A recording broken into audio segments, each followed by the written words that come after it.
How's your family? Nag-serve ba kay Lord? Is your family serving God? Yeah.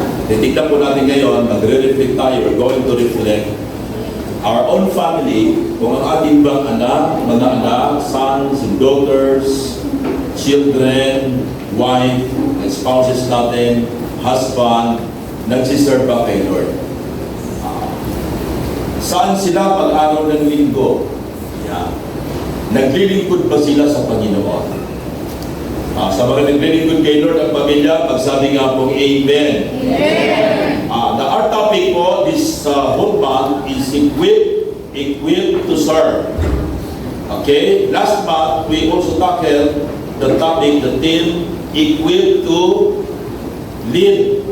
And this month, equipped to serve. Can you say Amen? Amen. Yeah. Now, the text na ating pong binasa mga kapatid, yung pong text na binasa natin ay sabi dyan, the book overview, Samuel chronicles Israel's pivotal transition from a confederacy of tribes ruled by judges into a unified monarchy. It centers to three major figures, the prophets, Samuel, the tragic first king Saul, in the future King David, ultimately highlighting the importance of obedience in God's sovereignty. Now, ang book of Samuel, mga kapatid, ay transition from the tribal form of government ng Israel into the monarchy leadership headed by King Saul. Kaya ito po yung transition mga kapatid, ito po ay narrative, chronicles, ito po yung paglalakbay o isang kasaysayan sa bansang Israel na mula sa tribo, headed by judges from the tribes, headed by judges, and then transferred into monarchy kinds of leadership sa government po ng Israel. Kaya marami po tayo mababasa po dyan, 1 Samuel, 2 Samuel, 1 Kings, 2 Kings, 1 Chronicles, 2 Chronicles. May kinalaman po yan from judges transferring into the kingship, mga kapatid. Now, sa panahon po ng Israel na ito, sa panahon ni Samuel, nalagay sila sa alanganin sapagkat ito pong Israel ay, the whole nation of Israel ay, they were turning away from following the Word of God. Sila po ay hindi na talaga pong sumusunod na sa Word of God. Bakit? The priestly, the pastors headed by Eli ay nagkaroon po ng problema. The family of Eli got a big problem inside the church. Ito po ang isa pong pinakamabigat kapatid na problema. Yung pamilya ng punong pastor o ng punong pari nagka-problema. Kapag ang pamilya po nagka-problema, magkaka-problema po ang church. Pag ang church nagka-problema, it will also reflect sa nation. Kapag ang family may problems, it will reflect in the church. If the church has a problem, it will also reflect sa nation. Can you say amen? Yeah. Eh, problema natin ngayon sa bansa natin, may reflection ba sa church?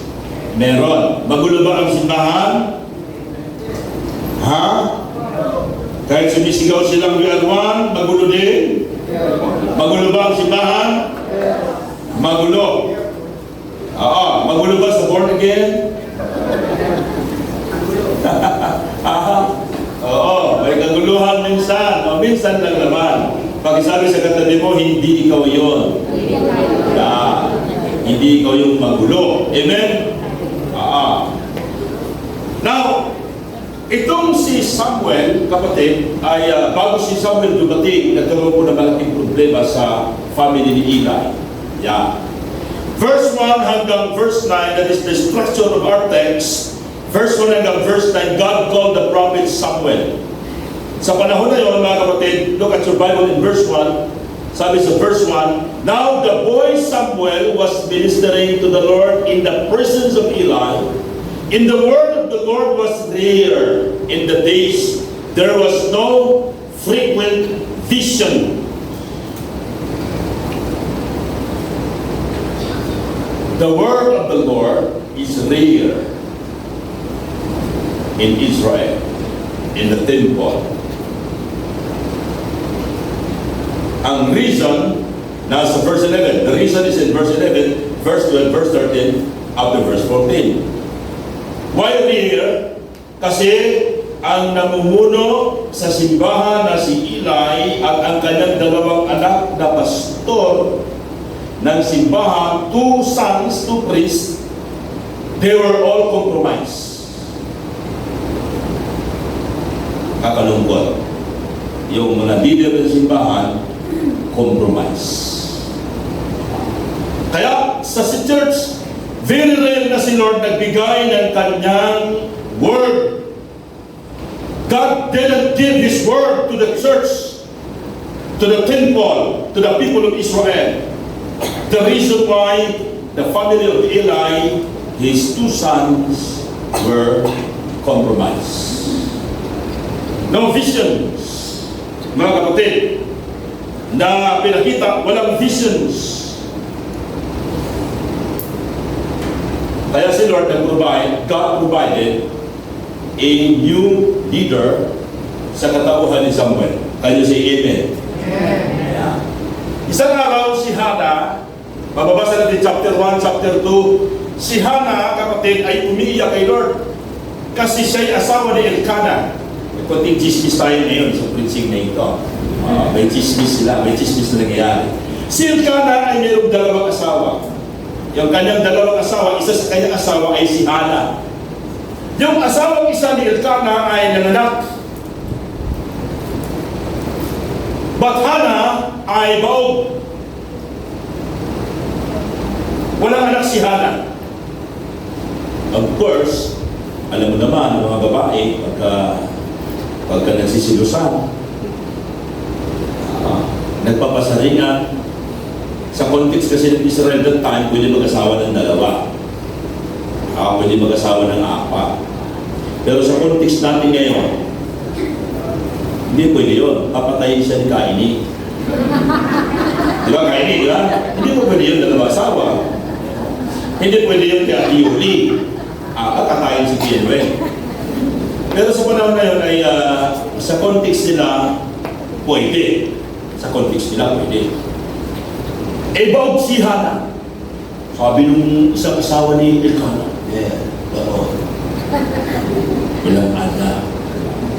Sa panahon kasi na yun, pag ikay walang anak, sa context ng Israel, pag walang anak, ay sinasarado ng Lord ang kanilang sinapupunan. At ang tingin ng ba ay nasumpa. Si Hannah umiiyak kay Lord. Lord, pumunta sa temple, kapatid.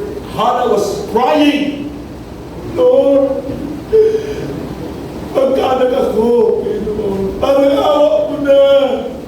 Hannah was crying in front of Eli in the temple. Sabi ni Eli, lasing ka ba? Lasing ka yata eh.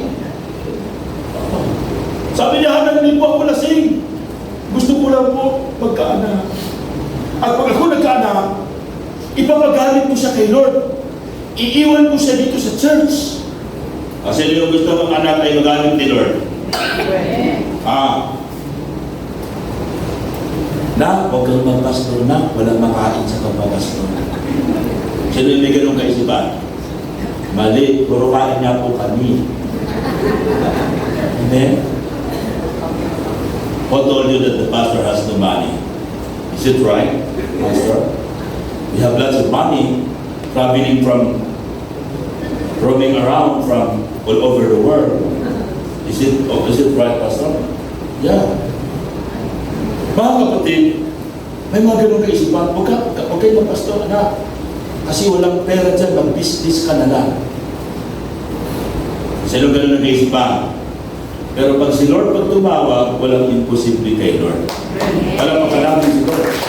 With God, nothing is impossible. With Hannah pray, mga kapatid, God answered the prayer of Hannah. And he bore a son. Yung pong son niya ay si Samuel. After 3 years, kapatid, si Samuel iniwan na po sa church. Iniwan na sa church kay Eli, sa temple. Imagine niyo po, at the age of 3, Samuel was being in the temple with Eli. O, nasa temple na si Samuel, kapatid. Verse 2, at the time, Eli whose eyesight has begun to grow dim so that he could not see, was lying down in his own place. Si Eli ay malabo na mga mata, kapatid. The Lord of God has not yet gone out, and Samuel was lying down in the temple of the Lord, where the ark of God was. Saan nakatira si Samuel? Sa church. Kaya yalo niyo po yung mga anak niyo, minsan dito matulog. Amen ba mga kapatid? Nung matulog si Samuel, nandun din si Eli, kapatid. Ito na, tinawag na ng Panginoon si Samuel. Sabi sa verse 4, in verse 4, then the Lord God called Samuel. He said, here I am. And ran to Eli and said, here I am, for you called me. But he said, I did not call. Lie down again. So he went down, and lay down again. Kapatid, sabi ng Lord kay Samuel, Samuel. Bumangon si Samuel. Samuel didn't know the voice of the Lord. Bumangon si Samuel. And then when Samuel got up, kapatid, pumunta siya, he ran. Okay? He runs. Going to Eli. Eli, tinawag mo ba ako? Sabi ni Eli, hindi kita tinawag. Balik ka rin, tulog ka rin. Kulit-kulit mo. Then pagkatulog sa amin ganyan, again, God called Samuel, Samuel. But Samuel didn't recognize the voice of God. He runs again, going to Eli. Eli, tinawag mo ba ako? Tinawag mo ba ako? Hindi kita tinawag. Bumalik ka dun. Grabe yung pulong pari, no? Yung pulong pastor. Ayaw mag-disturbo sa tulog. Then Samuel go back again, kapatid, at natulog ulit. And then tinawag ulit ni Lord, Samuel! Bago ulit si Samuel. Punta ulit kay Eli. Sa palagay nyo, kung kayo tulog, gising tulog, gising tulog, gigisingin kayo. Di ba kayo magagalit? Pero alam niyo mga kapatid, ang pangatlo, saka na-realize ni Eli na hindi kaya itong batang ito tinatawag na ng Diyos. Maybe God called him. Sabi ni Eli, bakit tinawag na ng Lord to? Kaya sabi ni Eli, pagka narinig mo ulit na tinatawag ka, sabihin mo, Lord, here I am, your servant is listening. What's the problem of Eli? Eli is the head priest, the high priest during the time. But even Eli didn't recognize the voice of the Lord. And God didn't talk to Eli directly. That's a sad point. Na yung pastor, hindi na kinakausap ng Diyos ng personal. Kakalungkot yun. Wala nang mensaheng dumarating kay pastor. Ano nangyari? Sabi nito kapatid,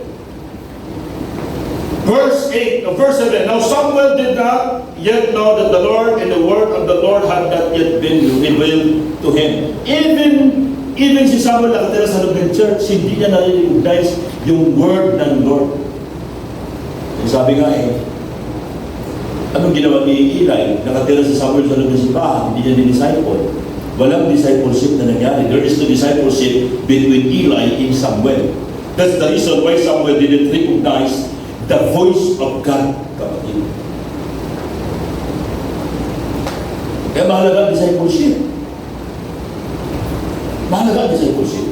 Para makita mo ano ba talaga ang Word of God.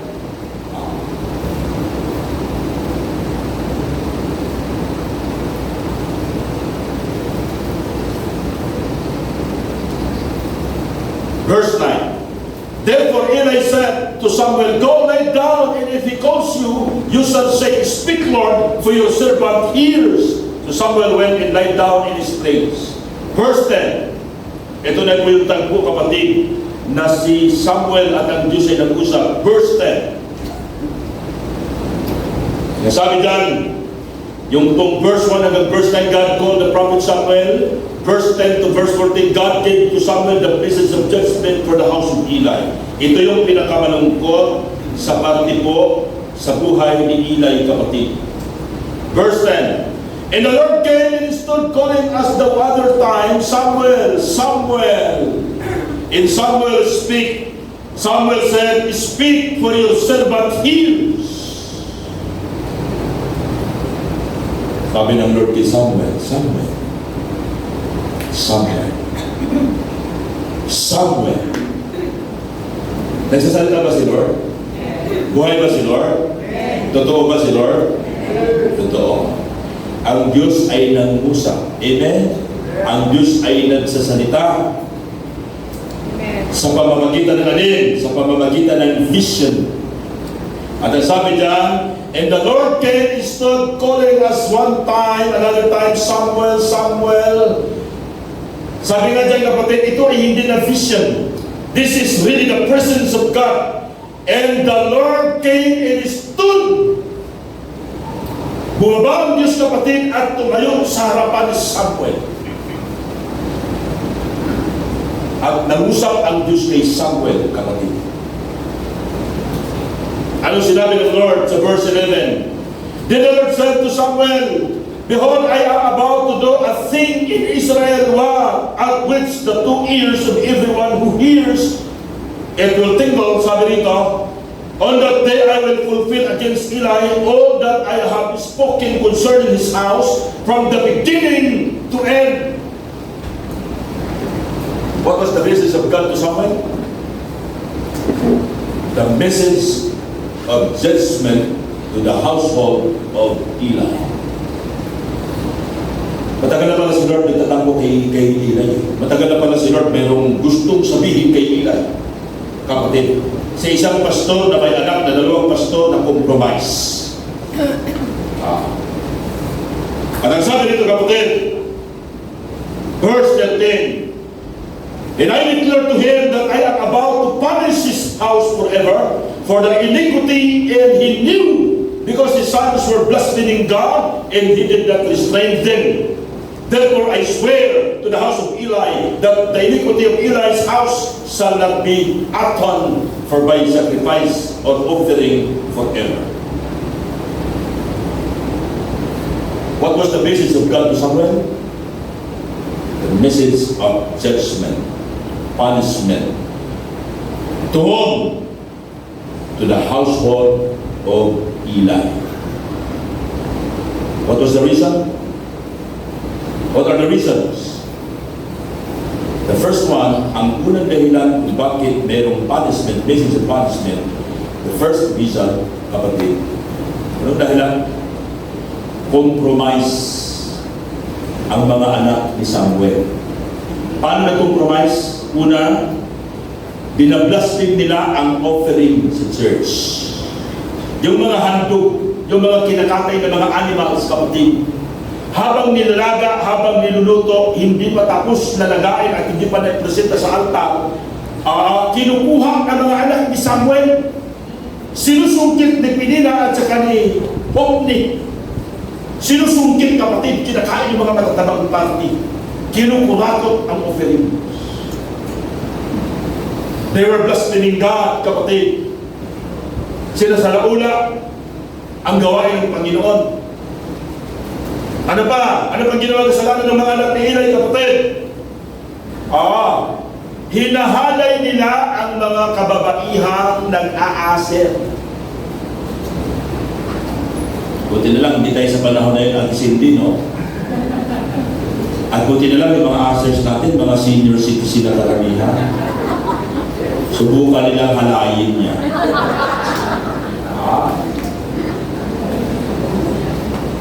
Yung mga asers ng mga magagandang babae ng Israel, hinahalay ng mga leaders na ito. Nakakatakot, mga kapatid. Nasabi ng Lord, kaya ko paparusahan si Eli sapagkat alam niya ang kasalanan ng kanyang mga anak. Pero hindi na pinahinto ang kanyang mga anak sa pagbiministry. Walang disiplinarong aksyon na ginawa. Kaya nga ang church, may mga disciplinary action tayo gagawin. Pag nagkasala ang isang pastor, o ibig si Pastor Robert, dapat subject tayo sa disciplinary action. God is the God of discipline. Amen? God is a just God. Banal, hukom, mabait, at matamang hukom ang Panginoon. Tamang hukom. He is a righteous judge ang ating Panginoon. He will not allow His people doing sin, iniquity, na hindi po mapaparusahan na mayroong consequence. Can you say amen? Amen. There are consequences. Tinutolerate yung kasalanan, tinutolerate, kinukonsinti ng magulang ang kanyang mga anak. Kahit na gumagawa ng kasalanan, hindi mapagsasabihan. Eh, huwag mong pagsabihan yan dahil yan ang malaking sweldo sa bahay. Pagsabihan mo yan. Kahit mabaling-baling yan, iwanan pa niya. May mga magulang na gano'n, nakita na mga anak na lumalaglag na. Ang lakad, pag ganyan-ganyan na mga kapatid. Hindi mapagsabihan. There are lots of parents tolerating their children in front of God, kapatid. Nakakatakot. May mga magulang hindi kaya pagsabihan ng kanilang anak, ang mga anak nila gumagawa na ng kasalanan. Nagsasabi nga sa akin yung katabi sa mga magulang, pagsabihan yung anak mo. Pagsabihan mo, mga kapatid. Sabi ko kay Ezekiel na, mag-ingat ka. Kasi pag may hindi maganda nangyari, pati ako manidiin. Pero kung ako ay may nasawang kasalanan, hindi ka manidiin. Pag ang anak may ginawang kasalanan, pastor ang magulang, pati ako kasama sa manidiin, kapatid. Kasama. Kaya hindi pwedeng konsintihin. Amen? Bakit? Pag kinonsinti mo ang iyong anak, tinutuloy mong anak mo, your sons, your daughters, kapatid, mananagot ka sa harapan ng Diyos, kapatid. Mananagot ka. Your grandchildren, pagsabihan mo, kapatid, pag mayroong mga magkawang sila kasama sinasabi ko mga kasama, kahit pa sila ang sumusweldo at sila ang breadwinner mo. God is our great provider. He is our great funder, not the people. Sabi lang isang pastor, malapit sa akin, sabi, Pas, meron na akong ipapakawansin sa iyo. Estudyante ko ito sa Bible School, one of my students in seminary. Sabi niya, Pas, may problema ako eh. Bakit? Nagkagulo kami ngayon sa church. Ba't nagkagulo kayo sa church? Eh kasi, Pas, may membro ako na ang kanyang, may membro ako na tutumboy-tumboy. Tutumboy-tumboy, Pastor. At okay lang kasi parang galaw-galawan lang naman niya, parang tumboy lang siya. Pero ang laki magbigay ng tithes, Pastor. Sinasagot niya yung rental ng aming church. Magkano rent ng church? 15,000, Pastor. Sinasagot niya. Kasi maganda ang trabaho niya. Nung kalaon ng Pastor, nagdala na ng girlfriend. Ang ganda ng isa. Okay lang mo una kahit para lang wala relationship. Tapos nakita ko, Pastor, nag-holdingas na sila. Tapos nagsusubuan na. Tapos Pastor, nahuli ko, magkayakap na sila. Nag-react ang mga leaders ngayon. Eh sabi ng ibang leader, hindi ba mo tanggalin na Pastor, ang tayo pang upa. Hindi pwedeng hindi, ano yan, kapatid. Hindi, pag tinanggal mo yung Pastor, aalis na rin kami. Kaya nagkakagulo mga kapatid. Sa madaling salita, kinonsinti ni Pastor ang tomboy, nagpatuloy sa relationship, kinausap pa si Pastor, baka pwede mo kami ikasal, Pastor. Kahit ilihans mo lang kami. Kaya mga kapatid, sa totoo lang, huwag natin konsintihin ang kasalanan. Ang kasalanan ay kasalanan. Amen? Amen. Amen po ba? Amen. Can you say amen? Amen. Yeah. Ang kasalanan ay kasalanan. Ang kasalanan dapat pagsisihan. Ang kasalanan dapat ma-direct. Dapat ma-address ang kasalanan. Ma-address. Ito ang ginawa. Ano sabi? Paparusahan ko sila. May punishment na kapatid. Samuel, verse 15, Samuel lay until morning, then he opened the doors of the Lord house, sabi nito, and Samuel was afraid to tell the vision. Natatakot si Samuel sabihin ang vision kay Eli. Siyempre, yun ang pinaka-senior pastor. Sabi ng senior pastor, si Eli, tell me, sabihin mo sa akin, anak, kung ano yung vision. Kasi nga, sino, hindi na nangungusap kay Eli. Compromise na si Eli. Sabihin mo sa akin, anak. Di sinabi ni Samuel, sabi ni Eli, alam, maganda ng ugali ni Eli ninyo. Sabi ni Eli, matuwid ang Diyos kung ano yung tama para sa Diyos gawin natin. Kanyo si Amen? Kung ano yung tama na para sa Diyos yun ang ating gagawin. Pagkasabi sa katabi mo, kung ano yung tama para sa Diyos yun ang iyong gawin. Amen mo ba? Ano yung tama para sa Diyos yun na dapat gawin. Amen mo ba? Masakit minsan na tama kasi minsan natamaan ka. Pero kung ano ang tama, yun ang dapat mangyari. Because God is a just and a righteous judge. Can you say amen? Amen. Now, sabi nito mga kapatid, nagpahayag si Lord, sabi nito, verse 15, and Eli called Samuel, said, Samuel, my son, and he said, there I am. And Eli said, what was is that Lord to you? What was it that he told you? Do not hide from me. Huwag kang natakot. Huwag mong i-hide ang message ng Panginoon. At sinabi ni Samuel ang lahat ng ito sa kay Eli. In verse 19 hanggang verse 21, that's another structure. And Samuel grew, and the Lord was with him, and let none of his words fall to the ground. Napatunayan na confirm that Samuel is really the prophet of the living God. And all Israel from Dan to Beersheba knew that Samuel was established as a prophet of the Lord. And the Lord appeared again at Shiloh, for the Lord revealed himself to Samuel at Shiloh by the word of the Lord. Na-restore ba ang relationship ng Panginoon sa Israel? Na-restore. Because God revealed the message to Samuel. And Samuel relayed the message to the high priest. At yung high priest, nag-adjust kapatid ng sisi.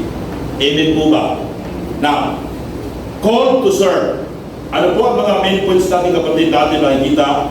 Sabi rito, yung ating instruction that day, God called the prophet Samuel, verse 10 to 14, God gave Samuel to the message of judgment to the house of Eli. Verse 15 to 18, Samuel revealed to Eli of what was the message of God for him.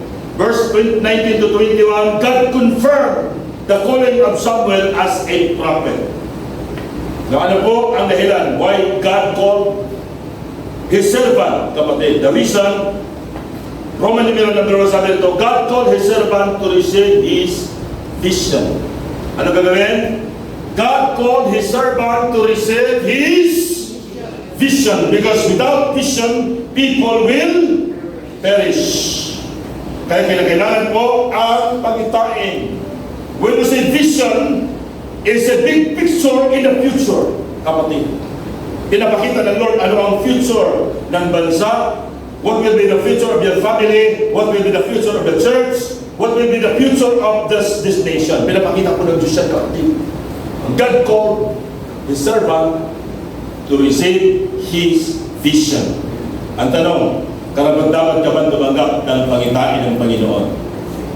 Ano ang pangitain mo sa iyong family? Do you have vision coming from God in your family? May vision ba kayo ng inyong mga anak maglilingkod kay Lord? Amen ba mga kapatid? May vision ba kayo ng iyong mga anak ay mauunlad at yayaman? Amen? Hindi mababawan sa utang? May vision ba kayo ng inyong mga anak pagkatapos sa pag-aaral maglilingkod kay Lord? Can you say amen? Amen. Palapagan natin ang ating Panginoon. Hallelujah! The vision that God gave to Samuel is the vision for the whole nation of Israel. It's all about the vision of judgment for the people of Israel. Number 2, God called His servant to reveal His message.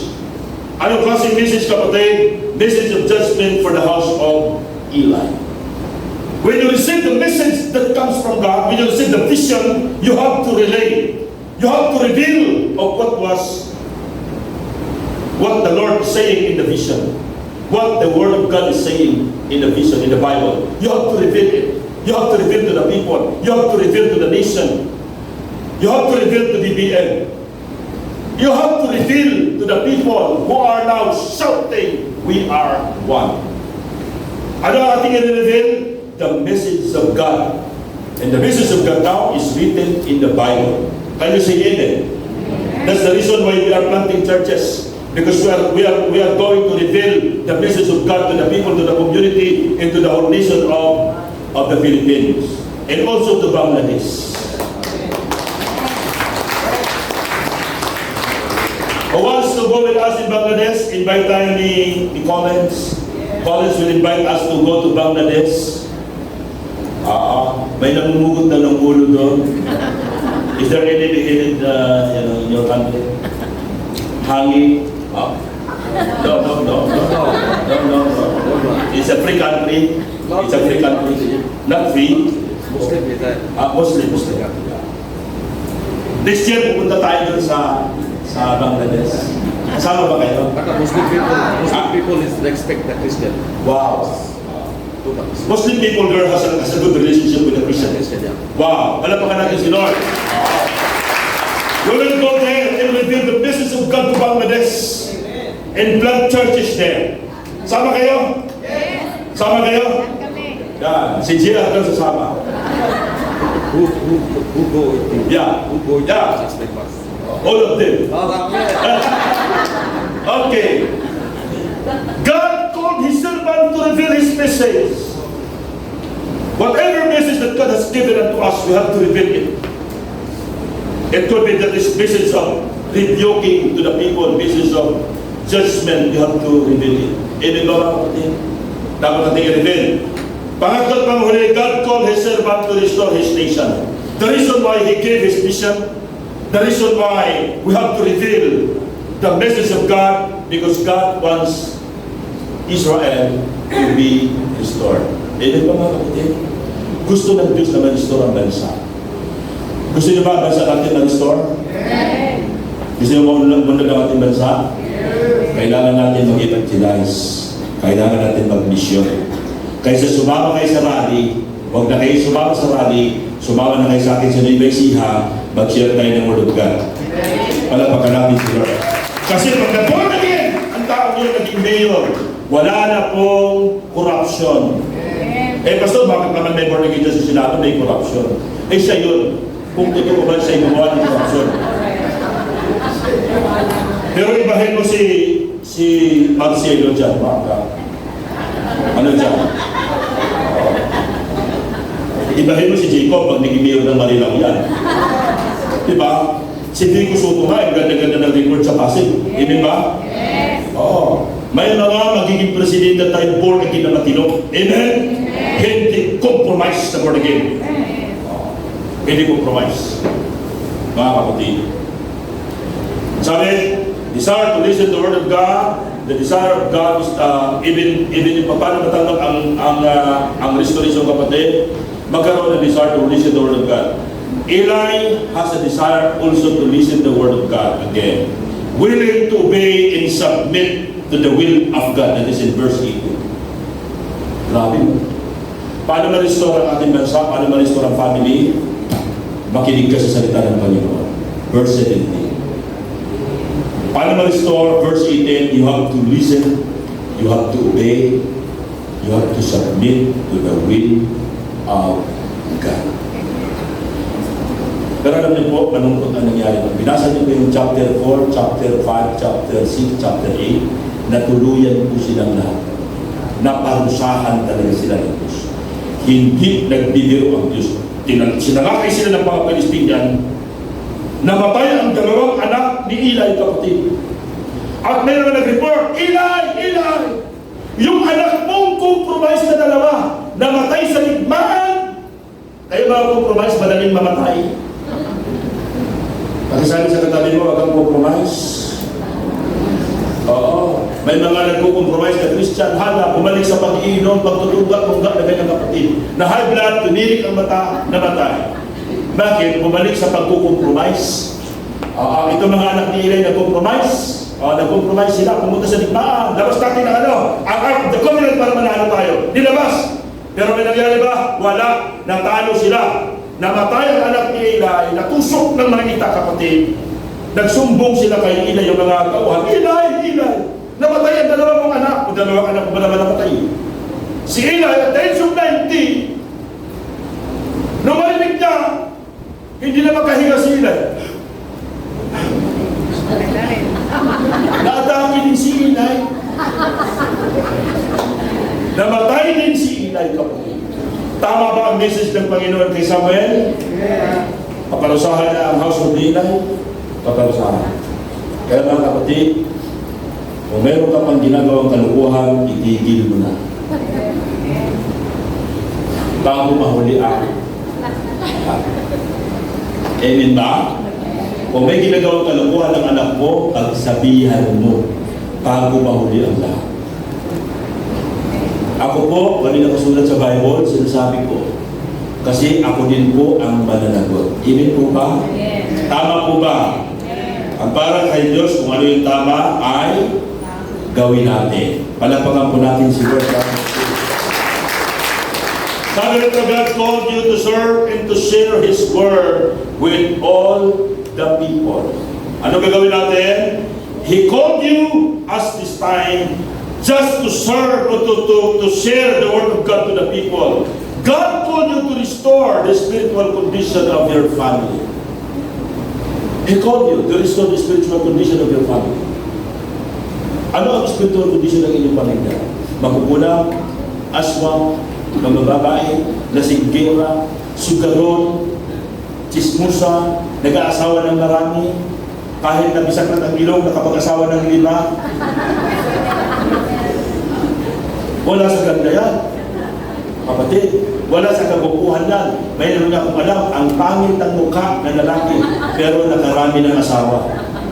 Pero yung mga maraming asawa, kapatid, sa totoo lang, madami din po, malapit na rin pong mamatayan. Totoo. Yung may mga kabit-kabit na ganyan, may mga asa-asawa, ang mga nauna pong namatayan. Bakit mga naunang namatay? Isa-isang asawa pa nga lang, hirap na hirap ka na. Totoo hindi? Totoo. Kaya nga si Solomon, ilang asawa ni Solomon? 700 yung asawa ni Solomon. 300 yung kabit. Imagine may kabit ka pang 300. Kaya si Solomon natulog si baba ng bubong. Hindi tahimik si Solomon. Kapatid. Kaya tandaan niyo po, yung mga nagluluko, kaya maraming babae ang mas nabubuhay ng mas matagal kaysa sa lalaki. Hindi niya ba napupuna? Sa Bangor, sa dami natin bahalong babae. Mas nauna yung mga lalaki kasi nga mga nagluluko, nagiinom, nagsusugan, ng mga babae, ay isang babae, nagdidiman ng time, nagdidiman ng pera.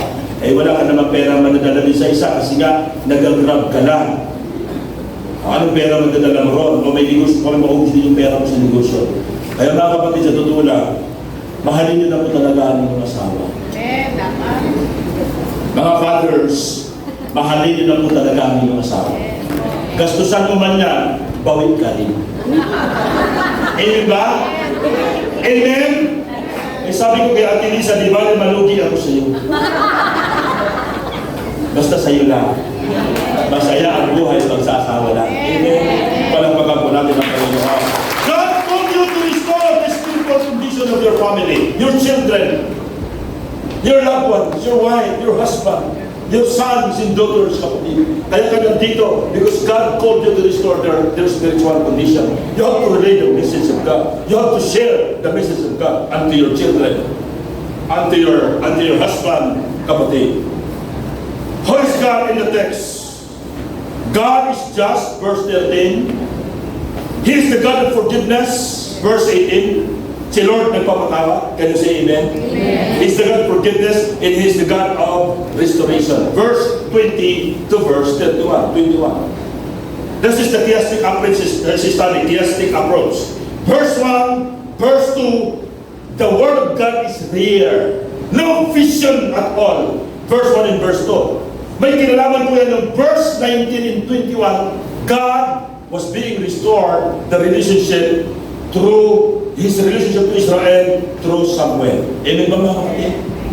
Si Lord po nagpapatawa. Si Lord nag-restore. Ano po ang iyong gagawin? Sabihin mo lang kay Lord, I will give my life unto you. Use me mightily. Lord, I want to receive the vision that you have given unto us. Lord, I want to reveal also the word of God to the people. I want also, Lord, to restore my relationship with you and my relationship to my family, to my son and daughter, or even to my wife. Can you say amen?